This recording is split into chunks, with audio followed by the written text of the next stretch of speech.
one thing nice, we sure got lots of helicopter rides. Even the kids, there was no helicopter landing pad. They used their lawn. And the pilot was in one afternoon having coffee with a bunch of them sitting around my table. And, well, it's time to go for the kids, and Ray's jokingly said, well, Fred will go. Fred said, sure, I'll go. Jumped in the helicopter and went down the Bar C and picked up the boys. That was pretty exciting for them. You know, I had a lot of experience with aircraft that kind of sorry in a way that I didn't take it further, because when I first started with forestry, I had a friend that was with forestry, and he was taking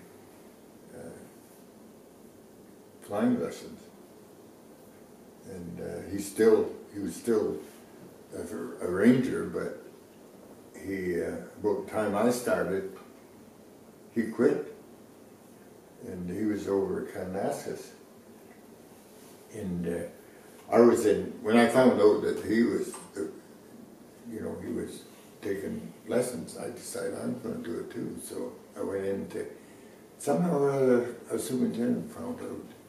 And this guy had been with forestry for a couple of years, 2 or 3 years, and then he quit. And he was a good ranger, but he would quit. He wanted to get into flying. So I was in the forestry offices one day, and the superintendent said to me, I hear you're going to take flying lessons. And I said, yeah. He said, well, you got to make up your mind. You're either going to be a ranger or you're not going to be here. He said, we just lost a guy, good ranger, because he wanted to go into the flying business. And he said, we can't keep doing that. He said, because they train you, right? He said to me, we're not going to send a guy to school. It's a big school, you'd spend a lot of time there. And I did spend a lot of time there. He said, if you want to stay with forestry, and we educate you, it costs a lot of money to educate you. We got 4 people up there that are teachers, and so make up your mind, one or the other. Well, at that time, I didn't have any choice, one or the other. I had to make money, so I said, okay, I'll stay with the forestry. But then, luckily, it was kind of funny too, because I got quite a bit of flying in, because the first time, we had a fire, and it was over in burnt timber country, and we had, because of a high hazard, we had an airplane there, and when we got news from the lookout that there's smoke burning over in the burnt timber,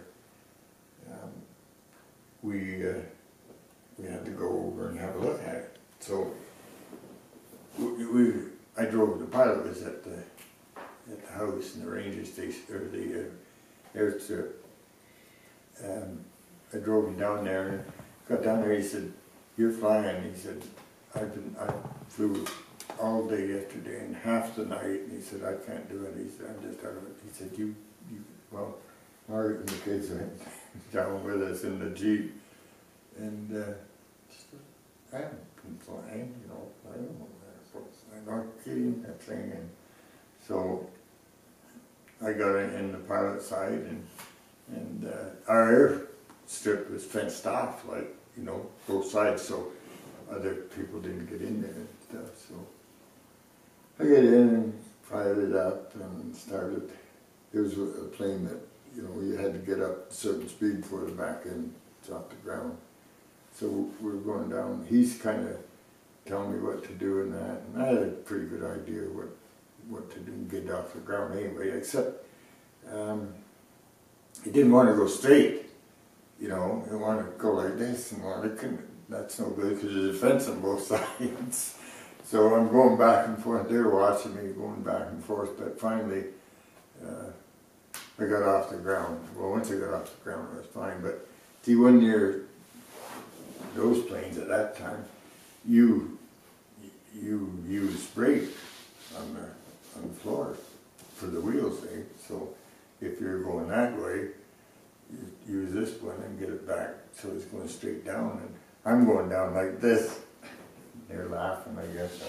You went in the Jeep, I think. You were sitting at the end of the strip I watching. remember you taking off on the Red Deer strip and the plane was bouncing like this. Well, anyway, once we got up in the air, it was okay. I can run the plane okay once again. So we get up, and we're heading for this fire, and we get to the fire. We could see the smoke, and it was right over the Red Deer, and you could see the smoke. So we got to the fire, and I could radio back to the ground and tell them what it was like and who to get in there. And there's nobody on the ground, so we had to wait till the crew got there. So we just flew around the fire, you know, just slow. We got up about just over 4,000 feet from the ground, not to it. And the pilot went to sleep. When I'm flying the frickin' airplane, and all I'm doing is going around and around and around, but I wasn't watching myself. You know, you can't see the ground unless you're like down out the side of that. And so I'm flying, and I'm going around and around, around and around, and down, slowly. But I'm going down, and because I was supposed to be up at 4,000 feet above ground. This went on for a while, and finally I looked over and thought, shit, the ground's about far off as these trees here. And so I poked the pilot like this, and he said, oh, that's all right, just pull it back and head up. And so that's what it did, it was all right. But and then we had a guy from, tell me about the pilot from the States. He flew his plane back over the mountains. There's an old plane where I'm sitting behind him and trying to look around him. Well, we had a guy from Nevada coming up chasing wild horses. That was kind of a hairy operation too, because, you know, to get a horse moving, you had to get the horses, those wild horses, they'd bunch up and not move. And one big old stud would go around the rest of them. I think we had 12 horses. When they got close with the airplane, they wouldn't move. And how they knew that, and one big old stud would just run around them, keeping them in a circle and wouldn't let them move. And I think what happened, we took a low run at one or two horses just to take a look at them, and this big horse knew what was happening, and they knew what was going on, that they were trying to chase him. And they'd built, before I got there, they had built a little bit of a pen up in the hillside, and I think those horses knew